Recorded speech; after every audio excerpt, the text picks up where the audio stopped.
আসসালামু আলাইকুম। কেমন আছেন আপনারা? আজকে নতুন একটা বিষয় আলোচনা করব, সেটা হচ্ছে চেক ডিসঅনার। মানে আপনি যদি ব্যাংকে যান এবং চেক যদি বাউন্স করে, সেক্ষেত্রে আপনার প্রতিকার কী হতে পারে। সাধারণত আমরা দৈনন্দিন জীবনে ব্যাংকের লেনদেনের ক্ষেত্রে চেকটা ব্যবহার করে থাকি। অনেক ক্ষেত্রে যারা ব্যবসায়ী বা ব্যবসা করেন, বিজনেসম্যান, তারা ম্যাক্সিমাম সময় চেকের লেনদেন করে। অনেক ক্ষেত্রে তারা চেক দেন, আবার অনেক ক্ষেত্রে তারা চেক নেন। এছাড়া আমরা দৈনন্দিন কাজে অনেক ক্ষেত্রে দেখা যায় যে কাউকে কোনো টাকা লোন দিয়েছেন বা ধার দিয়েছেন, সেই ক্ষেত্রে সিকিউরিটি হিসেবে আপনি চেক রাখলেন বা চেক দিলেন। এখন এই ক্ষেত্রে দুইটা পক্ষ, একটা হচ্ছে চেক দাতা এবং চেক গ্রহীতা। দুইজনেরই আইনের কি কি সমস্যা হতে পারে এবং তার সমাধান কি কি আছে, সেটা নিয়ে আমরা আলোচনা করব। তো চেক ডিসঅনারের ক্ষেত্রে যে আইনটা হচ্ছে, সেটা হচ্ছে আমরা সংক্ষেপে বলতে পারি এনএ অ্যাক্ট, যেটার পূর্ণ মিনিং হচ্ছে নেগোশিয়েবল ইনস্ট্রুমেন্ট অ্যাক্ট। এই আইনে মামলা করতে হয়। তো চেকের মামলার ক্ষেত্রে যে বিষয়টা হচ্ছে, সেটা হচ্ছে আগে চেকটা ডিসঅনার হতে হবে। এখন চেক কখন ডিসঅনার হয়? মূলত চেক ডিসঅনার করতে হলে আপনার চেকের যে মেয়াদ থাকে, সে মেয়াদের মধ্যে আপনাকে ব্যাংকে ওই জমা দিতে হবে চেকটা ক্যাশ করার জন্য। এখন চেকের মেয়াদ কতদিন থাকে? সেটা হচ্ছে চেকের মেয়াদ হচ্ছে 6 মাস। আপনার চেকে যে তারিখ দেওয়া থাকে, সেই তারিখ থেকে 6 মাস মানে 180 দিনের মধ্যে আপনার চেকটা ডিসঅনার করাইতে হবে বা চেক ক্যাশ করাইতে হবে। এরপরে চলে গেলে ওই চেকের কোনো মেয়াদ থাকে না। সেই ক্ষেত্রে আপনি যদি চেকের মেয়াদ শেষ হয়ে যায়, আপনি কিন্তু আর এন অ্যাক্টের মামলা বা নেগোশিয়েবল ইনস্ট্রুমেন্ট অ্যাক্টের যে ধারা দেওয়া আছে, সেই ধারায় মামলা করতে পারতেছেন না।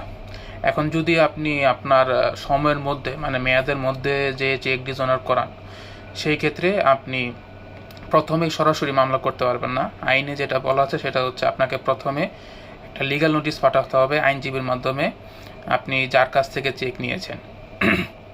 তো আপনি ব্যাংক থেকে চেক ডিসঅনার করালেন, ডিসঅনার স্লিপ ব্যাংক থেকে সংগ্রহ করলেন, তারপর সেই স্লিপটা আপনি আপনার আইনজীবীকে দিবেন এবং আপনি যার কাছ থেকে ডিসঅনার স্লিপটা নিয়েছেন তার ইনফরমেশনগুলো আপনার আইনজীবীকে দিবেন। উনি একটা লিগ্যাল নোটিশ ওনাকে পাঠাবেন। তো যে নোটিশ গ্রহীতা মানে চেক দাতা, সে নোটিশ পাওয়ার 30 দিনের মধ্যে তাকে ওই টাকাটা পরিশোধ করতে হবে। যদি ইন কেস সেই টাকা পরিশোধ না করে, সেই ক্ষেত্রে পরবর্তী 30 দিনের মধ্যে আপনি মামলা করতে পারবেন। তা এখন চেকের মামলাটা কোথায় করতে হয়? চেকের মামলাটা সাধারণত থানায় করা যায় না। এটার জন্য আপনাকে চিফ জুডিশিয়াল ম্যাজিস্ট্রেট কোর্ট বা চিফ মেট্রোপলিটন ম্যাজিস্ট্রেট কোর্টে যে মামলা করতে হবে, মানে ম্যাজিস্ট্রেট কোর্টে মামলা করতে হবে আর কি। তো এখন চেকের আরও কিছু বিষয় আছে, সেটা হচ্ছে যে মামলা করার পর কি হতে পারে। নর্মালি চেকের মামলা করার পর সাধারণত সমন দিয়ে থাকে কোর্ট। এর পরবর্তীতে যদি আসামি কোর্টে না আসে, সেই ক্ষেত্রে তাকে ওয়ারেন্ট প্রদান করা হয়। এখন এই ক্ষেত্রে আরও কিছু বিষয় আছে, সেটা হচ্ছে যে আপনার চেক জালিয়াতির যে বিষয়গুলো, যে অনেক ক্ষেত্রে দেখা যায় যে আপনি হয়তো চেক কাউকে প্রদান করেন নাই, সে কোনো মাধ্যমে আপনার চেকটা চুরি করে নিয়ে গেছে বা কোনোভাবে আপনার কাছ থেকে আপনাকে না বলে চেক নিয়ে গেছে। সেই ক্ষেত্রে আপনি কি করতে পারেন? তো চেক যদি এরকম কিছু হয় যে চেক জালিয়াতি হয়েছে, যে আপনি চেক দেন নাই বা আপনার স্বাক্ষর নকল করা হয়েছে, সেই ক্ষেত্রে আপনি থানায় যে একটা জিডি করবেন যে এরকম এরকম আপনার একটা চেক চুরি হয়ে গেছে, চেকের নাম্বার এটা, তো এই চেকটা আমি খুঁজে পাচ্ছি না বা এই চেকটা কেউ নিয়ে গেছে।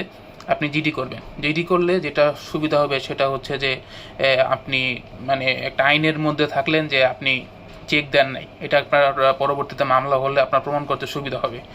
আর দ্বিতীয় হচ্ছে আপনি ব্যাংকে অবশ্যই জানাবেন যে আপনার চেকের বিষয়টা, যে আপনার চেকটা চুরি হয়ে গেছে বা চেক হারিয়ে গেছে। আর দ্বিতীয়, অনেকেই প্রশ্ন করেন যে আপনার চেকের মানে সাজা কাটার পরেও কি চেকের টাকা দিতে হয় কিনা। ধরেন আপনি আসামি, আপনি চেক দিয়েছেন, আপনার মামলাতে রায় হয়েছে, আপনার 1 বছরের জেল হয়েছে। এখন জেল খাটার পরেও কি আপনার চেকের টাকা দিতে হবে? হ্যাঁ, আপনার চেকের টাকা পরিশোধ করতে হবে। আর দ্বিতীয় হচ্ছে যে অনেকে সিকিউরিটি চেক দেন, বিশেষ করে ব্যাংকের ক্ষেত্রে দেখা গেছে যে আপনি যখন ব্যাংক থেকে লোন নেন, তো ব্যাংক সিকিউরিটি হিসেবে আপনার কাছ থেকে কিছু চেক সাইন করে নিয়ে নেয়। তো এই ক্ষেত্রে কি এই চেকগুলো দিয়ে মামলা করা যায় কিনা? হ্যাঁ, অবশ্যই আপনার বিরুদ্ধে এন অ্যাক্টের অধীনে মামলা হবে। এবং অনেক ক্ষেত্রে চেকের যারা লোনের যারা জামানত থাকে মানে জামিনদার থাকে বা গ্যারান্টর থাকে, তারা অনেক ক্ষেত্রে সিকিউরিটি চেক দিয়ে থাকে। তো অনেকে প্রশ্ন করে যে ভাই আমি তো লোন নিই নেই, আমি শুধু গ্যারান্টর, এখন আমার বিরুদ্ধে কি ওই চেক দিয়ে মামলা হবে কিনা?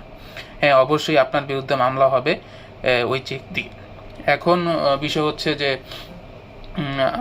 আপনার যদি চেকের মেয়াদ শেষ হয়ে যায়, অনেক ক্ষেত্রে দেখা যায় যে আমাদের কাছে যারা আসে যে ভাই আমরা তো আমার চেকটা এত তারিখের, দেখা যায় যে আমরা সময় গণনা দেখি যে চেকের মেয়াদ 6 মাস পার হয়ে গেছে।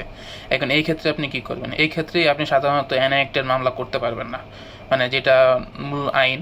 সেই ক্ষেত্রে আপনাকে পেনাল কোডের 420 এবং 406 এই দুইটা ধারায় মামলা করতে পারবেন আপনার চেকের টাকা উদ্ধারের জন্য। বা এটা আসলে টাকা উদ্ধারের মামলা বলা যায় না, এটা মূলত হচ্ছে আপনার চেক নিয়ে যে একটা প্রতারিত হয়েছেন আপনি, সেটার জন্য মামলা করতে পারে।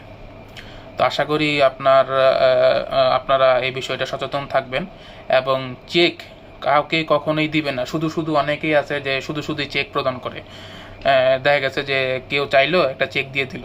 আপনার আগে বুঝতে হবে যে যে চেকটা আপনি দিচ্ছেন এটা উনি যদি ব্যাংকে জমা দেয়, সেক্ষেত্রে এটা ক্যাশ করা হবে কিনা বা ক্যাশ হবে কিনা, আপনার ব্যাংকে পর্যাপ্ত টাকা আছে কিনা, এই বিষয়গুলো খেয়াল রাখবেন। যত চেক দিবেন না। জি, আশা করি আপনারা সুস্থ থাকবেন এবং আইন মেনে চলবেন। আইন জানুন, আইন মানুন এবং নিরাপদে থাকুন। আসসালামু আলাইকুম।